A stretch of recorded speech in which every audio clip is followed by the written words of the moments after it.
town of Key West, Florida, was quiet in the early 1930s.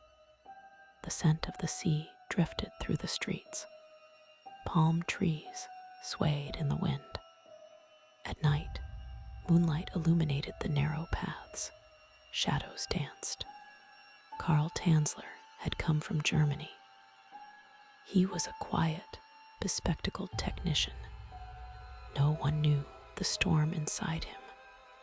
Until that day, in the spring of 1930, a young woman entered the hospital. Her name was Elena Milagro de Hoyos. She was 21, from Cuba. Tuberculosis was consuming her lungs. Her coughs echoed. Carl locked eyes on her while taking her x-ray. His heart pounded. He remembered the dark-haired, pale woman from his childhood dream.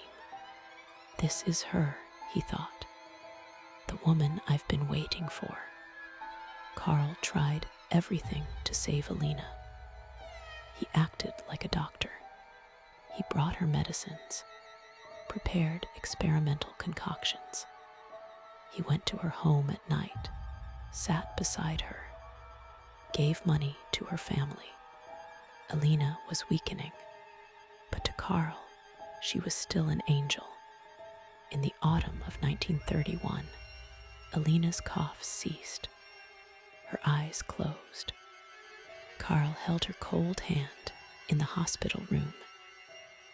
"No," he whispered. But Elena was gone.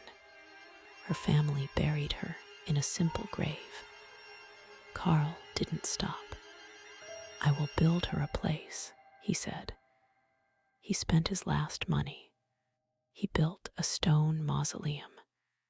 They placed Elena there, in her white dress among flowers.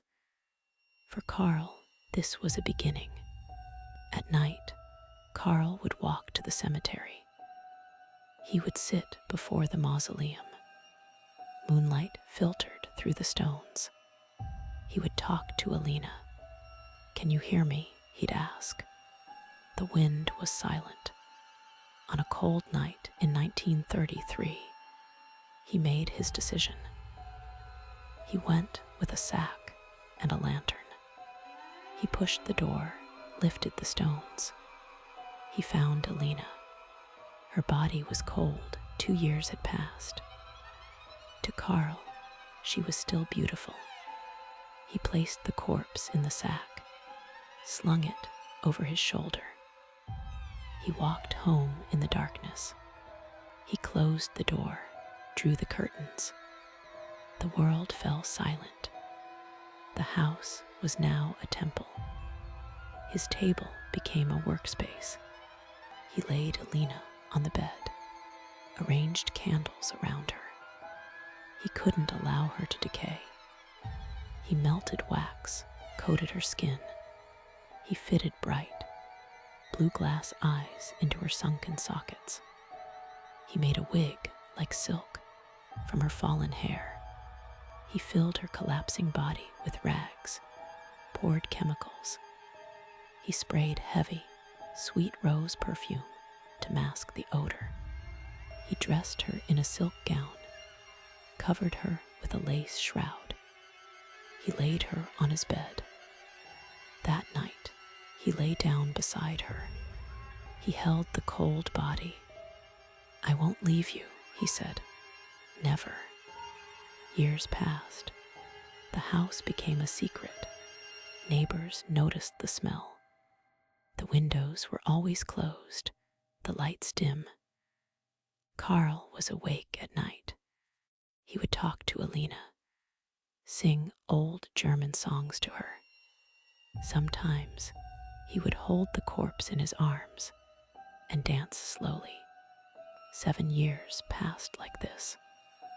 Carl was aging, but Elena remained the same. A wax-covered, glass-eyed, motionless bride. In 1940, the whispers began. Her sister, Florinda, had become suspicious. She went to the cemetery, opened the mausoleum. It was empty. Her heart stopped. She ran to Carl's house. She knocked on the door. Carl opened it. "Where is Elena?" Carl smiled. "Come in," he said. Florinda stepped inside and froze. Elena was on the bed, but this was a puppet waxen, dressed in silks. Florinda screamed and ran to the police. The police raided the house. They found Carl and Elena. The corpse had been there for 7 years, mummified, preserved. Carl was put in chains, but he explained calmly, "I loved her. We were married. She is my wife."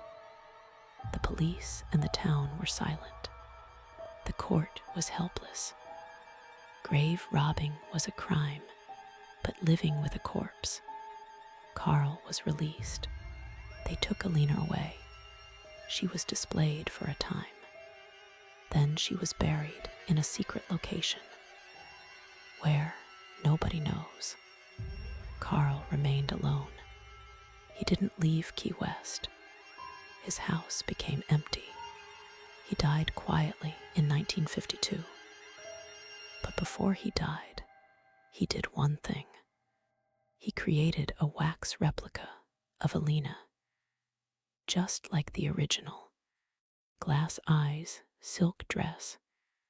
He slept with it until his last breath. The town fell silent. But sometimes the wind carries a whisper. Elena. And some swear, near that house, you can smell the scent of roses, heavy and sweet,